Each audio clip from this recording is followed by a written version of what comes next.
நிறைய பேரை நான் பார்த்துருக்கிறேன். ஆண்டவர் சொல்லுவார், நீ வா உன்னை பெரிய ஜாதி ஆக்குவேன். யாருக்கு? ஆபிரகாம். கடைசி வரைக்கும் 100 வயசு வரைக்கும் குழந்தை பிறக்கல. கூப்பிடும் போது 75 வயசு, 25 வருஷம் குழந்தையே கிடையாது. ஆனால் ஆண்டவர் சொன்னது என்ன? நான் உன்னை ஆசீர்வதித்து உன் பேரை பெருமைப்படுத்துவேன், நீ பல ஜாதிகளுக்கு.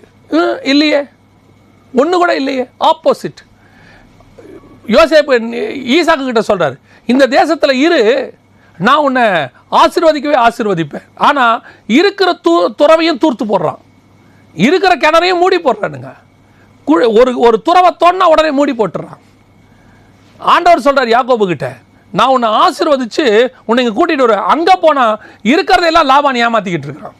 ஆப்போசிட்டாக நடக்குது. எல்லாமே ஆப்போசிட்டாக நடக்கும். ஆனால் முடிவு கர்த்தர் சொன்னதாக தான் இருக்கும். அதில் எந்த மாற்றமும் இருக்காது. அந்த முடிவு வர வரைக்கும் நீ வெயிட் பண்ணணும். அதுதான் யோசேப்பு.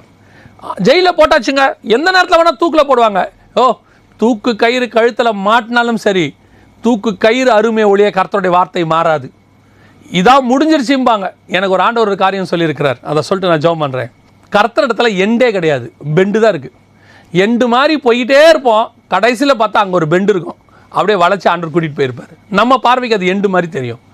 உங்களுக்கு நான் அதை தான் சொல்ல விரும்புகிறேன். There is no end. கர்த்தர் கரத்தில் அவர் வார்த்தை நிறைவேறும் அளவும் அவர் உன்னை விட்டு விலகுவதும் இல்லை, உன்னை கைவிடுவதும் இல்லை.